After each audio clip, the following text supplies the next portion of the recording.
নেতৃত্বে নাসিমের মিছিলের সকল বন্ধুদেরকে ধন্যবাদ। আমাদের মাঝে মিছিল নিয়ে উপস্থিত হয়েছেন ডানসুরা ইউনিয়নের 9 নং ওয়ার্ড থেকে আব্দুল মালিকের নেতৃত্বে মিছিল এসেছে। সকল মিছিলকারী বন্ধুদেরকে ধন্যবাদ। আমাদের মাঝে লতিফ মেম্বরের নেতৃত্বে বিশাল একটা মিছিল এসেছে। লতিফ মেম্বর সহ মিছিলকারী বন্ধুদেরকে ধন্যবাদ। এ পর্যায়ে আপনাদের সম্মুখে বক্তব্য নিয়ে আসছেন ঢাকা জেলা উত্তর ছাত্র দলের সফল সভাপতি তমিজউদ্দিন তানভীর।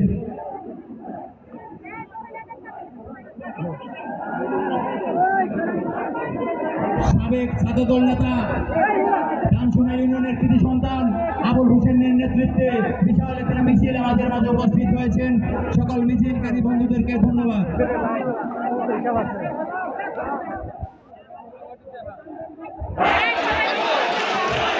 বিসমিল্লাহির রহমানির রহিম। বিএনপির 47তম প্রতিষ্ঠাবার্ষিকী উপলক্ষে আজ এই আলোচনা সভায় উপস্থিত আছেন আজকের অনুষ্ঠানের সম্মানিত সভাপতি জনাব মোহাম্মদ সুবহান ভাই।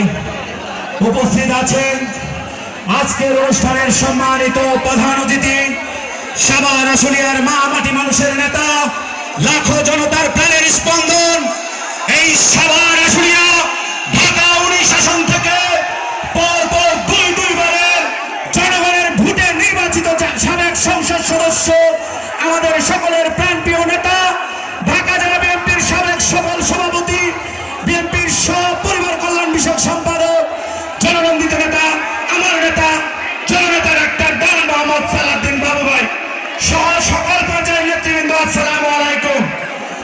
সম্মানিত উপস্থিতি, আগামী জাতীয় সংসদ নির্বাচন নিয়ে কোন প্রকার টালবাহানা চলবে না। নির্দিষ্ট সময়ে জাতীয় নির্বাচন হতে হবে এবং অবাধ সুষ্ঠু নিরপেক্ষ নির্বাচন হলে আগামী জাতীয় সংসদে অবশ্যই আগামী দিনে বিএনপি সরকার গঠিত হবে এবং এই ঢাকা 19 শাসন থেকে ইনশাআল্লাহ বিপুল ভোটে, জনগণের ভোটে আমার নেতা ডাক্তার ডন মোহাম্মদ সালাউদ্দিন বাবু ভাই জয়যুক্ত হবেন ইনশাআল্লাহ। আপনাদের সকলকে ছিলেন, কারা কারা পাশে ছিলেন হাত উঁচু করে দেখান। পাশে ছিলেন না আপনারা? আগামী দিনে আগামী জাতীয় সংসদ নির্বাচনে অবশ্যই সেইভাবে আপনারা আমার নেতার পাশে থাকবেন।